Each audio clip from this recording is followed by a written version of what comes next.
예, 오늘의 모닝 브리핑 시작하겠습니다. 증시 키워드 정리해보면 주말에 S&P 500, 나스닥 100은 사상 최고치 경신을 했죠. 3월 금리나 확률은 80%에서 50% 이하로 내려갔지만 기업들의 실적, 특히 이제 반도체주 실적 기대감이 이제 증시를 끌어올리는 그런 동력이 됐습니다. 우리 증시는 이제 반등시도 나오고 있는데 다만 수급이 복원되지 않고 있거든요. 그 외국인 투자자들의 선물, 기관 투자자들의 현물, 이게 이제 완전히 돌아오지 않았습니다. 그래서 아직까지는 좀 불안정한 반등, 뭐 이렇게 이제 보는 시각이 있을 수밖에 없고요.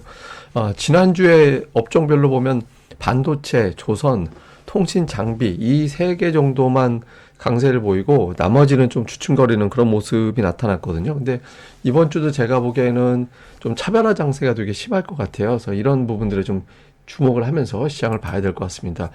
주말에 미증시 사상 최고치 S&P 500 지수 사상 최고치 경신을 하는 그런 모습이 나왔는데 다만 그냥 나스닥만 좋아요. 그것도 나스닥 중에서 나스닥 100, 빅7만 좀 올라가는 그런 모습이 있거든요. 최근 들어서 나스닥 100과 러셀 2000 지수의 동향을 보면 나스닥은 올라가는데 러셀 2000은 빠지고 살짝 올라오는 정도 밖에 되지 않고 있거든요. 그래서 시장은 이제 빅테크주 금리가 올라가면서 금리 올라갈 때는 현금 창출 능력이 탁월한 기업들, 현금을 많이 가지고 있는 기업들이 안전하지. 이렇게 다 작년에 강세를 보였던 종목 쪽으로 시선이 넘어갔고 또 이 가운데 TSMC 실적이 잘 나오다 보니까 빅테크 쪽에 또 매수가 집중되는 그런 모습을 보이는 것 같습니다. 근데 사실은 S&P 500하고 그 다우지수가 10년 동안 200% 전후 올랐거든요. 근데 나스닥 100 같은 경우는 400% 넘게 올랐어요. 그래서 연평균 상승률을 따져놓고 보면 S&P 500과 다우지수가 한 12% 플러스 마이너스 정도 되는데 나스닥 100은 연평균 18% 정도씩 올라갔거든요. 그래서 원래 미국 시장 자체가 나스닥 100 쪽이 조금 더 강한 그런 경향성이 있긴 합니다. 근데 최근 들어서 그 흐름이 더 두드러지게 나타나는 그런 양상이죠. 근데 참 특이한 건 역시 3월의 금리나 전망이 바뀌었습니다. 완전히 바뀌었습니다. 그러니까 이게 80% 연초까지만 해도 3월에 금리 내려갈 거야 라는 기대치가 80%였는데 지금은 50% 밑으로 떨어졌거든요. 그러니까 투자자들은 3월에 금리를 안 올릴 것이다라는 걸 이제 받아들이고 있어요. 그러니까 오히려 더 받아들이고 나니까 그러면 이런 종목이 가면 되지. 그러니까 다 빠진다 해서 이런 종목은 가면 되지. 이런 쪽으로 좀 태도가 바뀐 것 같고 그 중심에는 반도체주가 있죠. 지금 이게 필라델피아 반도체 지수인데 주말에 4%나 넘게 올라가면서 신고가 경신을 했고 다음에 이제 TSMC도 지난주에 또 계속 올라가면서 그 연초에 100달러 밑에서 출발했거든요. 근데 지금 114달러까지 거의 연간 한 15% 가까이 올라오는 그런 모습을 보였고 그러니까 상대적으로 조금 더뎠던 게 마이크론 테크놀로지인데 마이크론 테크놀로지도 이제 주말에 또 3% 넘게 올라가면서 87달러까지 올라서는 그런 모습을 좀 보였습니다. 이게 한때는 막 70달러 중심으로 막 왔다 갔다 했던 종목이었는데 이제 좀 올라서는 그런 모습이 나왔죠. 그래서 반도체주가 이제 시차를 두고 하나하나씩 다 올라가는 그런 모습이 나타나고 있습니다. 근데 이게 이제 이게 단지 반도체만 가지고 시장에 올라간 게 아니라 사실은 재료가 또 있었어요. 그러니까 주말에 나왔던 그 재료를 보면 미시건대 그 소비자 심리 지수거든요. 근데 그 중에서 지금 제가 보여드리고 있는 거는 1년 기대 인플레이션 이게 뚝 떨어졌잖아요. 기대 인플레이션이 뚝 떨어졌는데 이거 다음 달에는 올라갈 가능성도 있습니다. 왜냐면 이제 이게 그 미시건대도 역시 조사한 거를 보면 금리가 저때까지만 해도 인하될 걸로 이제 소비자들이 생각을 했거든요. 그래서 그 영향도 좀 있었을 겁니다. 그래서 이제 기대 인플레이션이 뚝 떨어지는 그런 모습이 나왔고, 그다음에 소비자 심리 지수는 확 올라갔잖아요. 단숨에 이제 78.8까지 올라갔는데 이게 한 방에 9포인트 넘게 올라간 거거든요. 근데 이게 9포인트 넘게 한 방에 올라간 거는 2005년 12월 이후에 처음이었어요. 그러니까 이제 투자들이 보기에는 기업들의 실적, 반도체는 되게 좋구나. 그다음에 소비자 심리는 좋구나. 그다음에 인플레이션 전망은 내려가고 있구나. 그럼 경기가 연착륙되는 거네. 경기 연착륙에 대한 어떤 기대감에 반도체가 선두에 나서주고 이런 분위기가 만들어지다 보니까 이제 증시가 올라가는 이제 그런 흐름이 나타났던 것 같습니다. 우리 증시도 지난주에 보면 이제 변동성이 컸죠. 그러니까 주중반까지 굉장히 시장에서 강하게 움직였던 종목 중에 하나가 이제 엔캠이었는데 엔캠이 뭐 변동성이 어마어마했죠. 14만 원 넘어갔던 종목이 종가는 10만 5천 원대로 끝나서 마감이 됐고, 그다음에 LNF 같은 경우도 주초에 이제 강세 보이고 막 그 실적 공개하면서 부침 자료까지 내면서 실적 공개를 했는데, 근데 어쨌든 주 후반에 각 약세를 보였죠. 근데 2차 전지주들이 좀 부진한, 주 후반에 좀 고전을 하는 그런 모습이 나왔고. 근데 이거는 제가 보기엔 뭐 실적이라든가 여러 가지 스토리가 있겠지만 저는 수급 문제로 보거든요.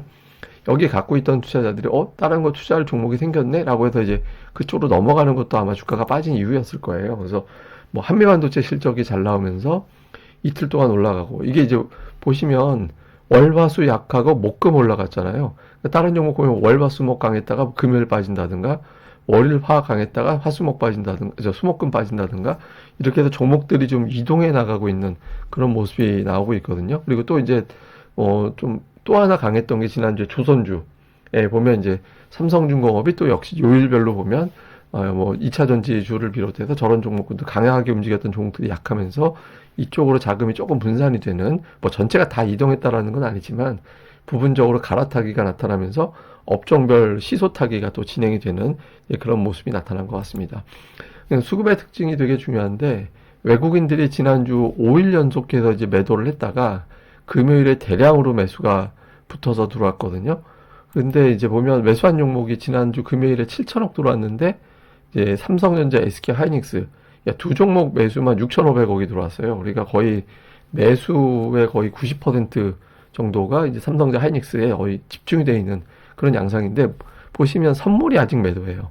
예, 선물이 지금 누적으로 거의 7만 계약 가까이 매도가 쌓였는데, 그러니까 기존에 10만 계약 매수했다가 7만 계약 정도 매도가 나간 거거든요. 사실상 매도는 거의 다 했다라고 봐야 돼요. 근데 저게 아직 안 돌아가고 있어요. 저게 돌아가줘야 대형주의 윗공간이 좀 열리게 되거든요. 그래서 그게 좀 열리는지. 그다음에 기관 투자자들은 반면에 주식을 계속 팔죠. 예, 올해 들어서 1월 2일 제의하고 15일에 하루 반짝 매수 들어오고 아직까지 매도를 하고 있거든요. 그래서 이번 주에 기관들이 최소 이틀 이상의 매수가 들어오고, 외국인들이 선물을 3일 이상 매수를 들어오게 되면 지수의 상승이 조금 더 이어지게 되는 그런 상황이 생길 수 있습니다. 그리고 이제 기관은 종목들 보면 그런 가운데 코스닥은 지금 4일 연속 매수하고 있잖아요. 예, 근데 이제 뭐 요일별로 보면 초반에는 이제 2차전 쪽 매수가 있었는데 주 후반에는 반도체 쪽 매수가 되게 많았거든요. 그래서 좀 주 후반에 역시 기관 쪽도 반도체에 지금 집중을 하는 그런 모습을 보인 게 특징이었습니다. 근데 당장 급한 건 외국인의 선물, 기관의 현물, 이 매수가 들어온지가 상당히 중요하다라고 봐야 됩니다. 시황 정리해 보면 올해 들어서 3일 연속 상승한 적이 없죠. 사실 뭐 3일 연속이나 마나 뭐 지수 올라간 날이 별로 없어서, 그리고 주간으로 플러스 난 적도 별로 없었고, 그러니까 지금 오늘 플러스가 나고 음봉 나오지 않고 주간으로도 상승으로 밀어붙이는 흐름이 나온다면 이제 투자자들이 이제 이번 조정 사이클 끝, 이렇게 기대할 수 있거든요. 예, 그리고 이제 이렇게 되기 위해서는 외국인들이 선물을 지금 매수 못하는 이유 중에 하나가 환율이, 지난주 금요일에 시장이 그렇게 올라갔는데도 환율이 안 빠졌거든요. 예, 그래서 환율이 1300, 제가 이제 1320원이 되게 중요한 라인이다. 근데 이게 이제 보통 이게 지수 저점, 환율 고점 이렇게 이제 작용을 했는데, 이게 돌파가 돼버리면 한 50포인트 정도 건드리게 되고, 그러면 1350원이 굉장히 중요한 다음 레벨이 되는데 1350원까지 뚫려버리면 50포인트가 또 빠진다. 근데 이제 어쨌든 1350원은 안 넘었거든요. 1320원 밑으로 내려가면 외국인들 선물 매수가 굉장히 강하게 붙으면서 대형주들이 쭉 밀고 올라가는 환경이 나올 수 있거든요. 그런 게 되는지. 그 다음에 우리 증시에서 이제 장중에 좀 갑자기 발목 잡거나 할 때 보면 대체로 지정학적 리스크가 불거지거나 중국 증시 어떤 문제가 생기거나 뭐 이런 것들이 조금 영향을 줬거든요. 근데 최근에 중국에서 이제 국영펀드에서 자금 매수, 주식 매수한다라는 얘기도 나오고 막 그런 것들이 나오고 있죠. 그러니까 중국이 지금 부동산 문제 때문에 쉽게 경기 부양도 못하는데, 어쨌든 중국 증시가 좀 버텨줘야 위안화가 안정이 되면서 원달러 환율도 좀 빠질 수 있거든요. 이런 구도가 되는지. 그 다음에 이제 오늘 장에서 특히 이제 반도체 업종. 예, 그러니까 시초가는 플러스로 나올 가능성이 높은데, 이게 이제 양봉으로 끝나고 이제 되고, 또 외국인 기관이 여전히 이쪽에 집중적으로 매수를 하는지. 제가 이걸 왜 말씀드리냐면, 시장이 올라갈 땐 전제 조건이 두 개뿐이에요. 주포와 주도주. 그러니까 주포와 주도주가 존재해줘야 이제 지수가 안심하고도 올라갈 수 있거든요. 그러니까 이런 것들 한 줄기. 그 다음에 이제 또 하나는 이제 못난이 주식들. 이게 못난이는 뭐냐면 지수 대비 되게 눌려있던 종목들이 있거든요. 그러니까 대표적인 못난이가 작년도 4분기에는 이제 카카오하고 네이버였는데, 이런 종목들이 올라갔잖아요. 그러니까 이런 식으로 조금 이제 눌림이 컸던 종목군들 중에서도 이제 이번 어떤 조정을 끝을 빌미로 좀 올라서는 종목들이 나올 수 있거든요. 그래서 못난이 주식들의 흐름도 계속 모니터링은 해봐야 될 것 같습니다. 근데 지금 시장 자체가 예탁금이 되게 많이 줄었거든요. 예탁금 되게 많이 줄었죠. 그리고 ADR은 여전히 과매도입니다. 그러니까 지수는 제가 이제 지난주 수요일 정도에 과매도권 내려간 것 같다. 그래서 코스피는 과매도 내려갔고, 그래서 이제 이전보다 상승 시도를 좀 자주 할 것 같다라는 말씀을 드렸었잖아요.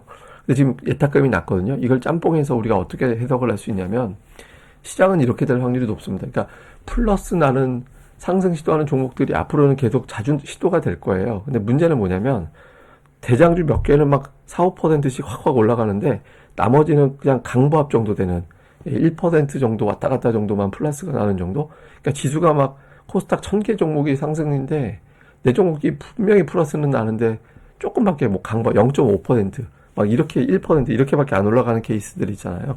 이런 것들이 되게 많을 거예요. 그러니까 예탁금이 적은 관계로 차별화 장세가 불가피하거든요. 그래서 지금은 이제 좀 메인 종목이 아니고서는 되게 소외될 수 있으니까 좀 이런 것들도 좀 수급, 업종 수급을 좀 잘 살펴보시는 게 중요할 것 같습니다.